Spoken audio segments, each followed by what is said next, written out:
Welcome to CIZ plus. आज के lecture में हम देखते हैं यूपीपीएससी एई के पास प्रीवियस ईयर क्वेश्चंस हम डिस्कस कर रहे हैं। ये वीडियो सीरीज चल रही है जिसका आप जैसे कि आपको पता है 712 पोस्ट है। इसका एग्जाम 1 नवंबर को है, बहुत कम टाइम रह गया है, तो हमें अच्छे से इस बार प्रीवियस ईयर कंप्लीट कर लेने हैं, subject by subject, topic by topic. जो इंपॉर्टेंट टॉपिक्स हैं उन पे खास फोकस करते हुए मैं बताता चलूँगा कि क्या क्या इंपॉर्टेंट है, किस किस चीज़ पे आपका ध्यान रहना चाहिए। कोई जो प्रीवियस ईयर में क्वेश्चन है उसका सॉल्यूशन तो मिलेगा ही, साथ में उसके साथ क्या एडिशनल इन्फॉर्मेशन हो सकती है, इस बार उससे रिलेटेड उस क्वेश्चन जैसा क्या पूछा जा सकता है, ये सब हम देखेंगे। क्योंकि बेस्ट सोर्स अब यही है, कुछ 2 महीने रहते हैं, इसमें हम प्रीवियस ईयर क्वेश्चन 2013 के अगर सारे प्रीवियस ईयर क्वेश्चन भी ढंग से कर लें तो अच्छा खासा सिलेबस कंप्लीट हो जाएगा। और आप जानते हैं स्टेट जॉब्स में कितने ज़्यादा क्वेश्चंस रिपीट होते हैं। तो इस क्लास में हम क्या करेंगे, सर्वे के, ये सेकंड लेक्चर है सर्वे का, सर्वे के क्वेश्चन डिस्कस करेंगे। तो स्टार्ट करते हैं। फर्स्ट क्वेश्चन है the circular curve of radius R. एक रेडियस आर की सर्कुलर कर्व है। The radius offset at a distant x from a point of curvature measured along a tangent is given bye.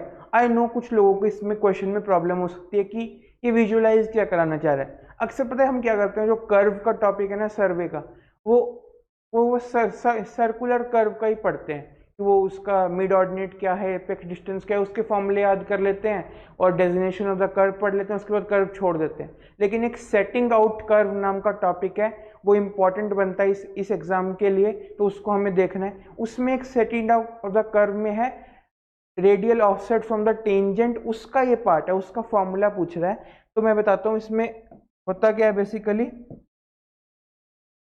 अगर यहाँ पे ऐसा बनाया जाए आर रेडियस का, इसको वर्टिकल बनाते हैं, ये आर रेडियस का एक लाइन है, इसकी कर्व खींची जाए यहाँ पे। डायग्राम कंप्लीट होने दीजिए, बताता हूँ।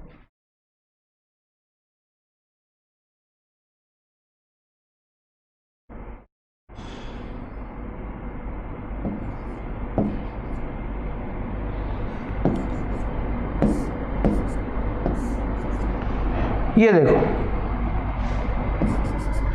ये कर्व है, ये मैं नाम देता हूँ O, यहाँ देता हूँ A, इसको दे देता हूँ लेट से P, इसको देता हूँ P डैश।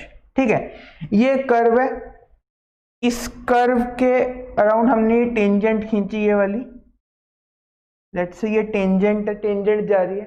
पूछा इस टेंजेंट के अलाउंग किसी x डिस्टेंस पे इस कर्व का रेडियल ऑफसेट क्या होगा। रेडियल मतलब परपेंडिकुलर ऑफसेट क्या होगा इस कर्व पे। ऑफसेट है ये OX, ये OX ऑफसेट है, इसकी वैल्यू पूछ रहा है।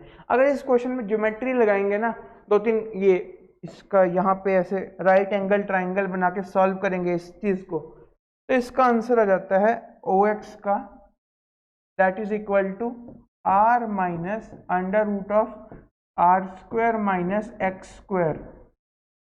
आप इसको याद रख सकते हैं, अगर डिराइव कर सकते हैं मौके पे तो वो भी बहुत अच्छी बात है। ये होता है रेडियल ऑफसेट की वैल्यू, इसने डायरेक्ट फॉर्मूला ही पूछा हुआ है, दैट इज सी ऑप्शन। ठीक है, तो अगर जिसको किसने पढ़ा हुआ है वो तो देखते ही ऑप्शन को मार्क कर देगा, क्योंकि न्यूमेरिकल नहीं है, सीधा फॉर्मूला ही पूछा हुआ है। नेक्स्ट क्वेश्चन पे चलते हैं हम लोग। Spire test is used in the permanent adjustment of a theodolite. देखो, एक स्पायर टेस्ट होता है परमानेंट एडजस्टमेंट ऑफ थियोडोलाइट का। हमें पता है एक थियोडोलाइट में बहुत सारी एक्सिस होती हैं, जैसे कि line of collimation, horizontal axis, vertical axis, plate level axis, बहुत सारी एक्सिस होती हैं थियोडोलाइट में। उन सबको हमें क्या कहते हैं कि एडजस्ट करना होता है, परमानेंट एडजस्ट करना होता है। जैसे कि जो वर्टिकल एक्सिस है, लाइन ऑफ कॉलिमेशन और हॉरिजॉन्टल एक्सिस, तीनों 90 डिग्री पे होनी चाहिए अलग अलग प्लेन में। तो इनको ये डिफरेंट एक्सिस को हमें क्या होता है, बैलेंस करना होता है। जो जैसे वो फंडामेंटली होनी चाहिए वैसे रखना होता है, उसके लिए हम परमानेंट एडजस्टमेंट्स करते हैं। तो एक टेस्ट होता है स्पायर टेस्ट। स्पायर टेस्ट का क्या काम होता है, स्पायर टेस्ट में ना हम लोग horizontal axis and vertical axis को परपेंडिकुलर डिग्री एंगल पे लाते हैं। परपेंडिकुलर का ये साइन बना दो, इन दोनों एक्सिस को एडजस्ट करते हैं। इस क्वेश्चन में थोड़ा सा गड़बड़ है, क्या हुआ है, वर्टिकल एक्सिस भी दिया हुआ है, हॉरिजॉन्टल एक्सिस भी दिया हुआ है। तो इस क्वेश्चन में सर मार्क क्या करें, मार्क करेंगे हम option D, because vertical axis को पहले एडजस्ट करते हैं। अगर थोड़ा सा डिफरेंशिएट करना हो, थोड़ा सा एक्यूरेट और जाना हो, मेजरली हम हॉरिजॉन्टल एक्सिस को डील करते हैं स्पायर टेस्ट में। वर्टिकल एक्सिस अपने आप हो जाती है उससे, तो वर्टिकल एक्सिस नहीं आएगा, इसका आंसर हॉरिजॉन्टल एक्सिस आएगा। अगर इस ऑप्शन में वर्टिकल एक्सिस भी होता और हॉरिजॉन्टल ना होता तो हम वर्टिकल को भी मार्क कर सकते थे, क्योंकि करना दोनों का होता है, मेजरली हॉरिजॉन्टल को करते हैं, इसलिए ज्यादा एक्यूरेट ऑप्शन डी पड़ेगा। सी भी कुछ गलत नहीं है, ठीक है। स्टेट जॉब्स में अक्सर ऐसे क्वेश्चन आ जाते हैं जहां पे कुछ ना कुछ एम्बिग्यूटी होती है ऑप्शंस में, हमें जो नियरेस्ट ऑप्शन होता है उसको मार्क करना होता है। नेक्स्ट क्वेश्चन पे चलते हैं। The total angle of deflection of a transition curve is equal to, देखो एंगल ऑफ डिफ्लेक्शन होता है कर्व में, क्या होता है एंगल ऑफ डिफ्लेक्शन,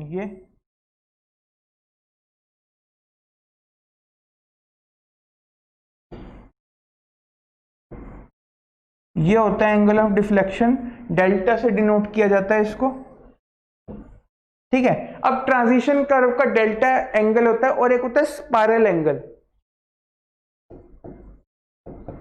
देखो अब मेरे को स्पाइरल एंगल को एक्सप्लेन करने के लिए पूरी ट्रांजिशन कर्व की हिस्ट्री निकालनी पड़ेगी, जो ऑब्जेक्टिव क्वेश्चन में पॉसिबल नहीं होता।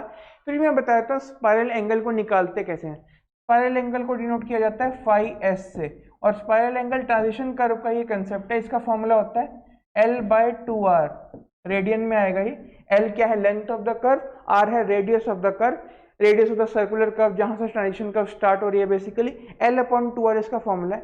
तो ये डेल्टा और फाई में रिलेशन पूछ रहा है, डेल्टा और स्पाइरल एंगल में। तो transition curve, ideal transition curve जो कि होती है स्पाइरल या फिर क्लोथॉइड, उसमें मेरा जो डेल्टा और स्पाइरल एंगल में रिलेशन होता है that is delta is equal to phi S by 4। तो ऑप्शन सही कौन सा आएगा, डी ऑप्शन। इसको याद रख सकते हैं एक तरह से फैक्चुअल डेटा की तरह, बहुत ज्यादा इसकी थ्योरी में जाने की जरूरत नहीं है, क्योंकि ट्रांजिशन कर्व की अपनी खासी लंबी एक पूरे लेक्चर भर की थ्योरी है। अगर आप इतने शॉर्ट टाइम में उसको छोड़ना चाहें तो बिल्कुल छोड़ सकते हैं। वैसे ट्रांजिशन कर्व अगर आप और भी बहुत सारे एग्जाम्स की तैयारी कर रहे हैं तो एक अच्छा टॉपिक है, नॉलेजेबल टॉपिक है, आप इसको पढ़ भी सकते हैं, कोई ज़्यादा मुश्किल नहीं है, टर्म्स काफ़ी हैं, इस कारण थोड़ा मुश्किल लगता है बच्चों को। The fix of a plane table, fix मतलब कोई adjustment, the fix of a plane table with 3 known points is good, मतलब जो हम प्लेन टेबल की एडजस्टमेंट करते हैं, रिसेक्शन करते हैं बेसिकली 3 नॉन पॉइंट से, जिसको बोलते हैं 3 पॉइंट प्रॉब्लम, जो कि लेमन रूल से सॉल्व होता है, is good with the instrument lies in. देखो यार ये लेमन रूल जो पूरा 3 पॉइंट प्रॉब्लम की थ्योरी पे बेस्ड क्वेश्चन है, इसका आंसर आप ये लोग याद कर सकते हैं, आप पूरी लेमन्स की थ्योरी पढ़ सकते हैं। इसका आंसर आएगा जब मेरा प्लेन टेबल का इंस्ट्रूमेंट द ग्रेट ट्राइंगल में लाए करेगा तब मेरा क्या होगा, वो सही होगा, वो that is a good position. और बैड पोजीशन कब होगी, इसके रिगार्डिंग अगर एक्स्ट्रा फैक्ट बताऊं मैं, गुड पोजीशन तो पता चल गई ग्रेट ट्राइंगल। देखो यार मैं ये पॉइंट्स यहाँ पे इतने शॉर्ट इंटरवल में बताना पॉसिबल नहीं है कि ग्रेट ट्राइंगल क्या होता है और सर्कम सर्कल क्या होता है, सर्कम सर्कल के बाहर वाला एरिया क्या होता है। ऐसे समझ सकते हो कि ऐसा कुछ फिगर होती है, इस ग्रेट ट्राइंगल के अंदर अगर स्टेशन है तो सही है, और एक होता है कि बैड कब होता है, bad is when plane table का जो इंस्ट्रूमेंट है वो कहां लाया कर रहा है, ऑन द सर्कमफेरेंस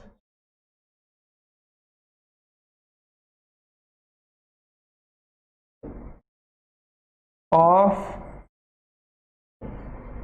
circumscribing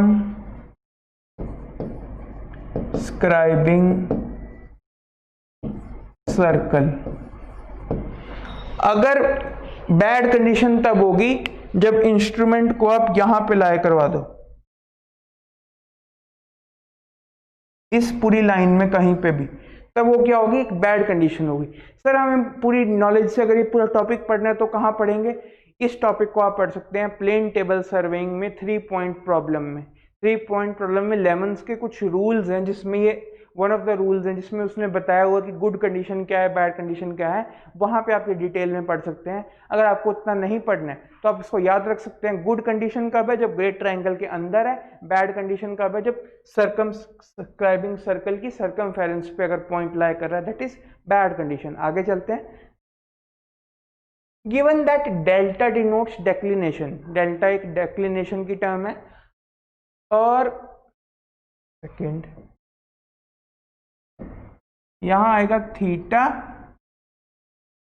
और ये आएगा अल्फा। ठीक है, ये क्वेश्चन में थोड़ा सा मिसप्रिंट था। तो डेक्लिनेशन है डेल्टा, थीटा है लैटिट्यूड और अल्फा है altitude at prime vertical. Then देखो ये क्वेश्चन कौन से टॉपिक से है, एस्ट्रोनॉमिकल ऑब्जर्वेशन या फिर एस्ट्रोनॉमिकल सर्वेइंग के टॉपिक से है। तो एस्ट्रोनॉमिकल सर्वेइंग में बहुत सारी हम लोग सेलेस्टियल स्फीयर बना के ये सॉल्व करते हैं। डेल्टा डेक्लिनेशन है, थीटा ऑल्टीट्यूड है और अल्फा है, थीटा लैटिट्यूड है और अल्फा ऑल्टीट्यूड है। तो इसके बीच में रिलेशन पूछा है, ये रिलेशन कहाँ से आता है, 3D ज्योमेट्री से आता है। इस रिलेशन को आप याद रख सकते हैं, एक्स मतलब ये यूनिवर्सल रिलेशन है इन तीनों में। वो क्या है, B option, sine theta is equal to sine delta into cos alpha, मतलब sine of the latitude is equal to sine of the declination into cosecant of the altitude. ये आप ऑप्शन बिल्कुल याद रख सकते हैं। यूपीएससी इंजीनियरिंग सर्विसेज का previous year question है, बहुत अर्लीस्ट टाइम्स का, डायरेक्ट क्वेश्चन पूछा गया है, ना कि ऑप्शंस भी कुछ भी चेंज नहीं है, उनका ऑर्डर भी चेंज नहीं है। तो इसका मतलब हमें यह समझ आता है कि यूपीएससी इंजीनियरिंग सर्विसेज का क्वेश्चन बैंक बहुत इंपॉर्टेंट पड़ जाता है किसी भी स्टेट जॉब्स के लिए, गेट के लिए इवन, तो उसको अगर हम अच्छे से लगा लें तो बहुत सारे क्वेश्चन तो वहीं से डायरेक्ट रिपीट हो जाते हैं। और यहाँ से आप लोग इस क्वेश्चन को अच्छे से यूजफुली मार्क कर सकते हैं, क्योंकि इसका हमें पता है एस्ट्रोनॉमिकल सर्वे बहुत डिफिकल्ट टॉपिक माना जाता है, उसको पूरी तरीके से समझने में बहुत टाइम लगता है, क्योंकि 3D इमेजिनेशन की ज़रूरत होती है। तो क्या कर सकते हैं हम, जो एटलीस्ट प्रीवियस ईयर क्वेश्चंस हैं उनको अच्छे से याद कर सकते हैं, उनको समझ सकते हैं, उनके कुछ मेथड्स निकाल सकते हैं कि हमें ये याद रह जाए। अगर बाय चांस क्वेश्चन रिपीट होता है तो डायरेक्ट मार्क हो जाए, टाइम भी कितना सेव होगा। ठीक है, तो नेक्स्ट क्वेश्चन पे चलते हैं हम लोग। The distance to the visible horizon from the height of the 36 meter above the mean sea level is given by। देखो क्या होता है कि जो ये क्वेश्चन है इस चीज का,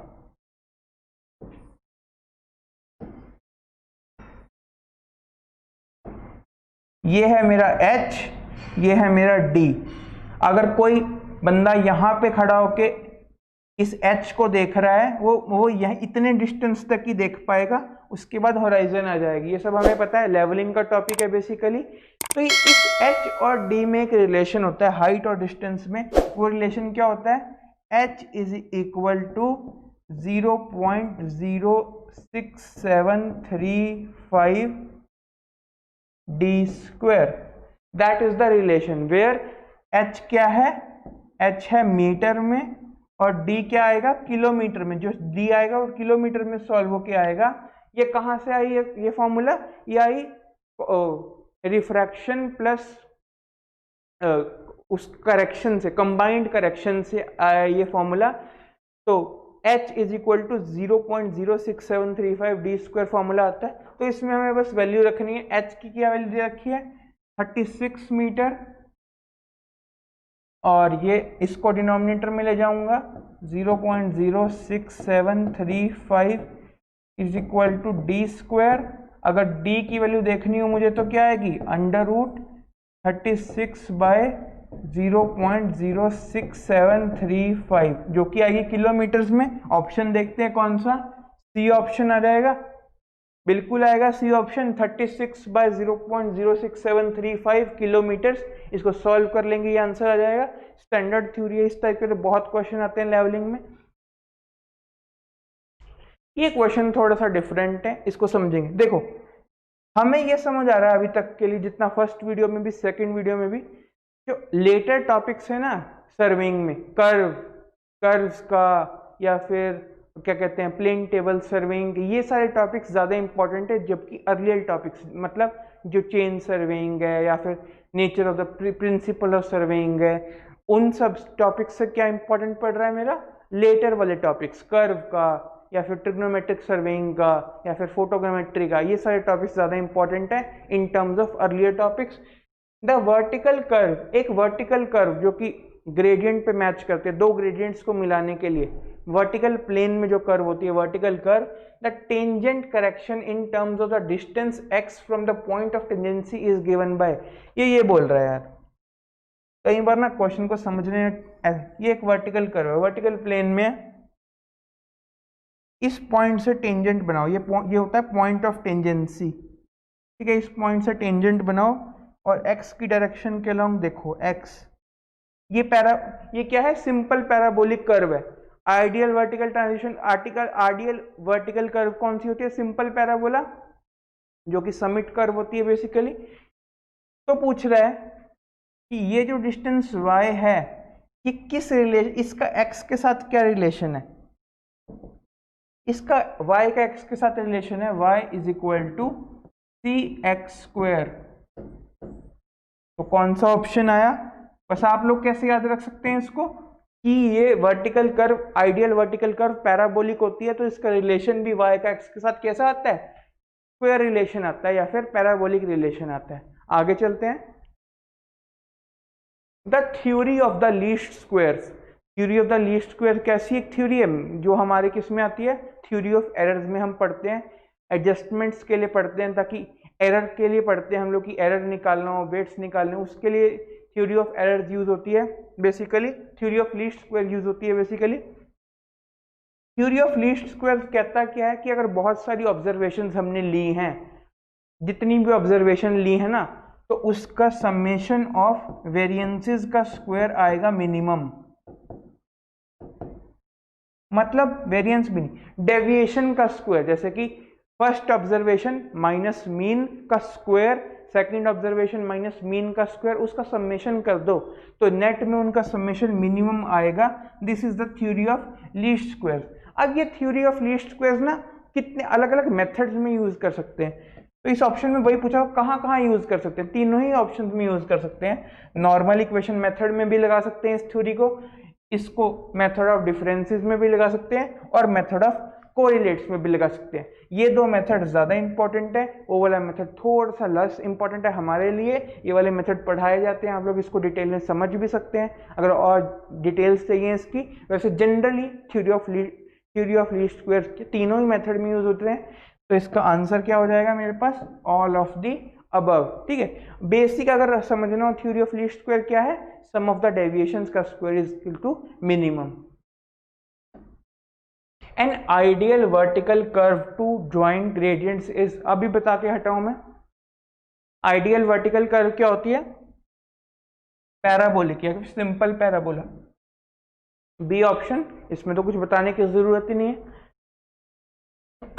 Which of the following methods are employed for setting out the circular curve? जो सर्कुलर कर्व पढ़ते हैं ना हम लोग, उसको सेट आउट करने के लिए, देखो यार फील्ड में क्या होता है ना, हम तो देखो ऐसे बना देते हैं कर्व, मैंने ये पेपर पे बना दी, पर फील्ड पे ऐसे खींचना आसान है क्या? एक स्ट्रेट रोड बनाना तो आसान है, हम लोग टेप से सब कुछ डिस्टेंसेस मेजर करते हुए चलते रहेंगे, लेकिन कर्व को खींचना, एक सर्कुलर प्योर कर्व बनाना बहुत मुश्किल होता है। तो उसके अलग अलग मेथड्स होते हैं फील्ड पे। तो कुछ मेथड्स क्या हैं, सम ऑफ द मेथड्स तो यहाँ लिखे हुए हैं, इनमें 3 मेथड यूज होते हैं मेनली, तीनों ही लिखे हुए हैं यहाँ पे। That is to theodolite method जो कि मोस्ट एक्यूरेट मेथड होता है, फिर होता है टेक्योमेट्री मेथड जिसमें टेक्योमेट्री यूज होती है, और ये फोर्थ मेथड है रैंकाइज मेथड ऑफ टेंजेंशियल एंगल्स, इसमें टेंजेंशियल एंगल या फिर डिफ्लेक्शन एंगल यूज होते हैं। तो ये तीनों मेथड यूज होते हैं, और ये Weisbach method setting out of curve में नहीं काम आता, ये आपको गुमराह करने के लिए दिया हुआ है। तो ऑप्शन जो सही होगा वो क्या होगा, 2, 3 एंड 4 याद रख सकते हैं। इन तीनों मेथड के अलावा और कोई मेथड यूज नहीं होता, इनके सब मेथड हो सकते हैं, लेकिन मेजरली नाम वाइज ये 3 ही मेथड होते हैं सर्कुलर कर्व को सेट करने के लिए, टू थियोडोलाइट, टेक्योमेट्री और रेनकाइन। तो option C is the right answer. हम लोग आगे चलते हैं। अ सैटेलाइट स्टेशन, इस सैटेलाइट स्टेशन की हमने पहले भी बात की थी पिछली वीडियो में भी। अ satellite station in a triangulation is, triangulation एक इंपॉर्टेंट टॉपिक बन जाता है। इसमें डिफरेंट डिफरेंट स्टेशंस की बात की जाती है, जैसे eccentric station, satellite station, Laplace station, इन सब की डेफिनेशंस आप लोग पढ़ सकते हैं। बेसिकली सैटेलाइट स्टेशन क्या होता है? सैटेलाइट स्टेशन एक इमेजिनरी स्टेशन होता है, एक फॉल्स स्टेशन होता है, जहां से हम अगर मेन स्टेशन से रीडिंग नहीं ले सकते तो हम स्टेशनरी स्टेशन से जाके रीडिंग लेते हैं। मेन स्टेशन से रीडिंग क्यों नहीं ले पाते? कई बार जो पॉइंट हमें देखना है वो मेन स्टेशन से क्या होता है, ना दिख रहा हो, तो हम कोई उसके पास की जगह पकड़ते हैं, वहां पे जाके इंस्ट्रूमेंट लेते हैं, वहां से देखते हैं उसकी थोड़ी दूर। तो एक इमेजिनरी, एक फॉल्स स्टेशन हुआ जहां पे जाके हम वो अपनी ऑब्जर्वेशन लेते हैं, that is called satellite station. तो इसका ऑप्शन आएगा D, a false station near the main station, that is all. इसको इसेंट्रिक स्टेशन भी कई बार बोल देते हैं। तो यही इसकी डेफिनेशन है सैटेलाइट स्टेशन की। आप लोग आगे पढ़ते हैं हम लोग।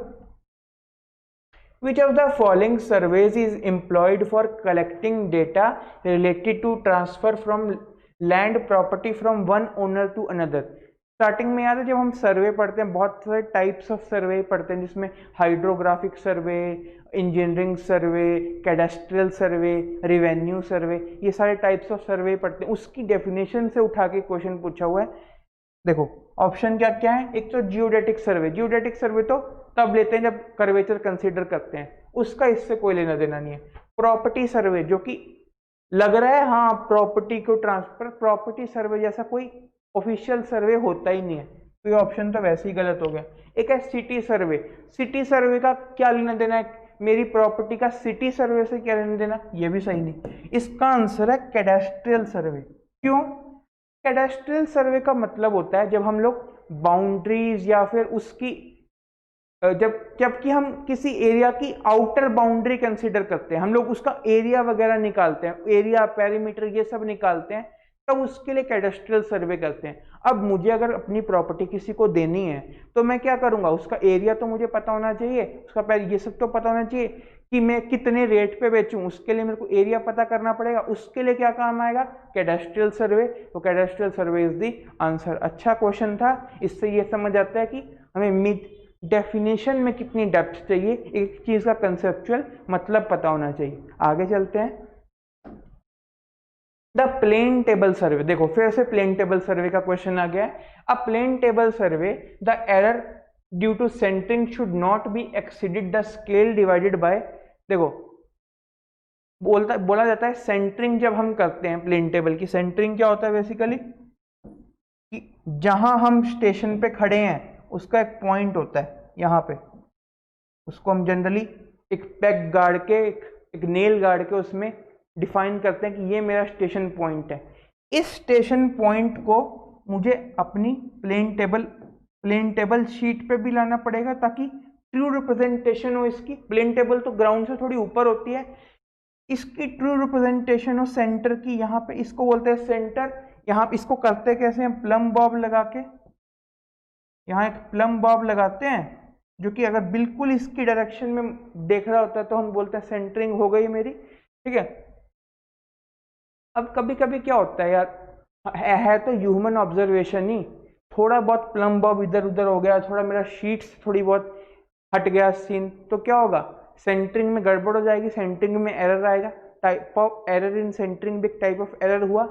तो उस एरर में कितनी ज़्यादा लिमिट है, कितनी छूट है हमें प्लेन टेबल सर्वेइंग में, तो वो छूट है जितना आपने स्केल लिया है, जितना आपने स्केल लिया है, किस लेवल का स्केल लिया है, कितने सेंटीमीटर में स्केल लिया है, scale divided bye 40 is the answer.